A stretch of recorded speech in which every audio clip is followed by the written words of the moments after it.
राष्ट्र को समर्पित किया जाएगा। अब समय है वेलकम एड्रेस का। May now request Mrs Sudha Murthy, Padmashri chairperson Infosys foundation, for a welcome address please. Mrs Sudha Murthy ji. नमस्ते। माननीय प्रधानमंत्री सम्मान्य Shri Modi ji, health minister Mandaviya ji, chief minister of Haryana Shri Manohar Lal ji, I would like to invite all of you to this great occasion, welcoming you for the joyous occasion of Infosys Foundation Vishram Sadan at Jhajjar. Sir, Infosys Foundation is only 25 years young non-profit organization. Thanks to you, sir. In 2014, you gave us 2% mandatory contribution to the CSR. We have done a lot of work. We have established 70,000 libraries, 15,000 toilets, 4,000 houses for the have-nots, and we have handled 13 national disasters and one pandemic. In one pandemic, sir, we have given to help people 100 crore rupees worth of medical equipment, building a hospital, etc., and 50 crore to PM Care Fund. Sir, that reminds me of a very famous shloka in Padma Purana. Lord Vishnu says, I want these flowers to me, not the Mallika or the Gulabi. Ahimsa prathamam pushpam, pushpam indriya nigraham. सर्वभूत दया पुष्पम क्षमा पुष्पम विशेषतः ज्ञान पुष्पम दान पुष्पम योग पुष्पम तथैव च सत्यम अष्टविधम पुष्पम विष्णु प्रसीदं करे. Sir, in our life at Infosys Foundation, we decided to give one flower to our country, Bharata Mata and Lord Vishnu both. That is Sarvabhuta Daya Pushpam. Love everyone, every person in our country. Love every countryman. And that is the one Infosys Foundation is main aim in life. Sir, we have worked relentlessly for the last so many years with mind, integrity, transparency, and compassionate heart and hard work of the hands. It reminds me of the great shloka, Kayena Vacha मनसेन्द्रियैर्वा बुद्ध्यात्मजावा प्रकृतिस्थभावा करोमि यद्यत् सकलं नमस्मि नारायणायेति समर्पयामि. This is my Narayana and our foundation Narayana is nothing but Bharat Mata or the people of our country. Sir, this is possible only this 2% money which has spread our wings all over India and pan-India work.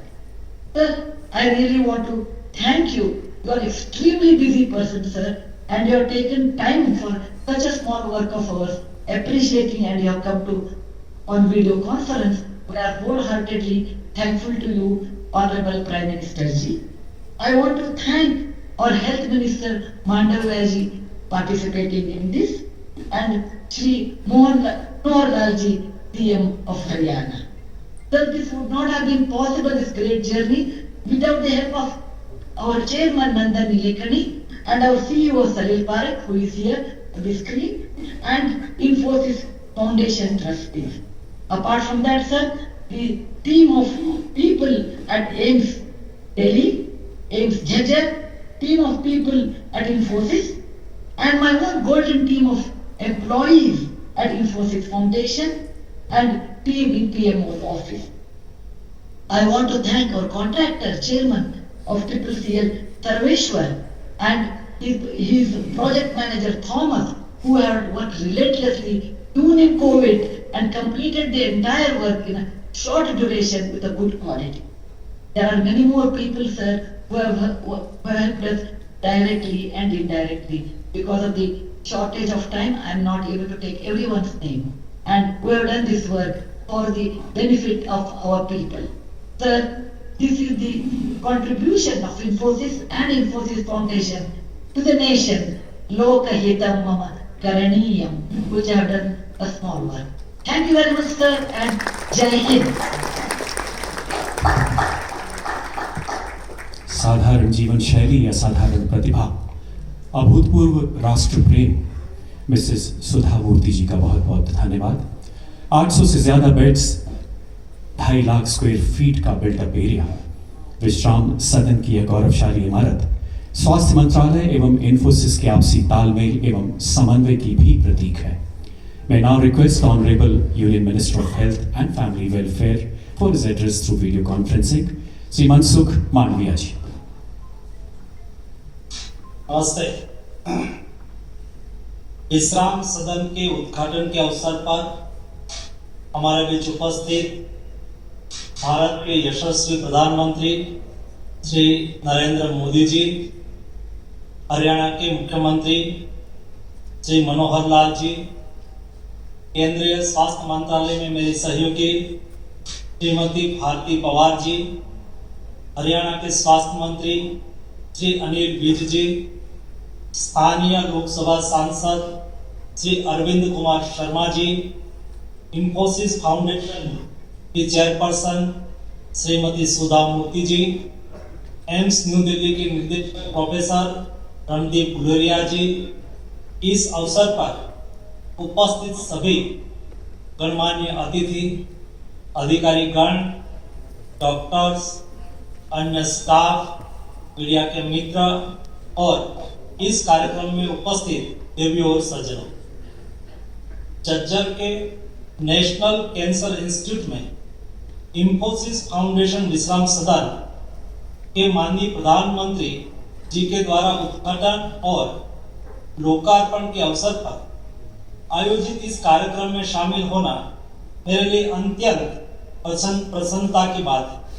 आज जब हम लोग इस कार्यक्रम में उपस्थित हैं, तब आदरणीय प्रधानमंत्री जी के नेतृत्व में आज ही भारत ने 100 करोड़ कोविड वैक्सीन लगाने की बहुत बड़ी उपलब्धि हासिल की। आज का दिन भारत के इतिहास में स्वर्णिम दिन के तौर पर दर्ज होगा। हमने 100 करोड़ वैक्सीन सिर्फ 9 महीने में लगाए। इस बड़ी उपलब्धि के लिए मैं अपने हेल्थ कर्मियों और नागरिकों को हार्दिक धन्यवाद करता हूं। एम्स न्यू दिल्ली ने तो नेशनल कैंसर इंस्टीट्यूट का निर्माण किया। यह अस्पताल कैंसर के मरीजों के लिए उम्मीद की नई किरण बनकर उभरा। इन्फोसिस फाउंडेशन ने इस विश्राम सदन का निर्माण अपने CSR फंड से किया। इसलिए मैं इन्फोसिस फाउंडेशन की सराहना करता हूं। यह इसका उत्तम उदाहरण है कि कैसे CSR के तहत सस्टेनेबल एसेट का निर्माण करके ज्यादा से ज्यादा लोगों को लाभ पहुंचाया जा सके। इस विश्राम सदन के निर्माण से यहाँ आने वाले मरीजों और उनके परिजनों को इलाज के दौरान रहने की बेहतर व्यवस्था यहाँ उपलब्ध होगी। रहने में जो तकलीफें उन्हें उठानी पड़ती थी, उन्हें अब इससे मुक्ति मिलेगी। 2020 में अपने देश में कैंसर के तकरीबन 14 लाख मामले सामने आए।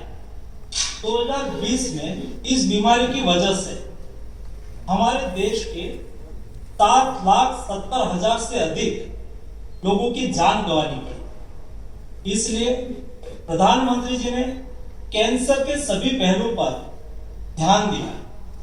हमारे हेल्थ एंड वेलनेस सेंटर्स सबसे पहले तो योग और लाइफस्टाइल में सुधार के जरिए कैंसर से बचाव को लेकर लोगों को सचेत कर रहे हैं। वही इसके अगले चरण में नेशनल हेल्थ मिशन के तहत चल रहे हेल्थ एंड वेलनेस सेंटर्स पर 3 तरह के कैंसर, एक oral cancer, breast cancer and Covid cancer की अर्ली स्क्रीनिंग भी की जाती है। अर्ली स्टेज को ट्रीटमेंट के लिहाज से गोल्डन टाइम माना जाता है। तीसरा चरण ट्रीटमेंट का होता है। अर्ली स्टेज में कैंसर के मामले पकड़ में आने से ट्रीटमेंट और सर्वाइवल के चांसेस बहुत अच्छे हो जाते हैं।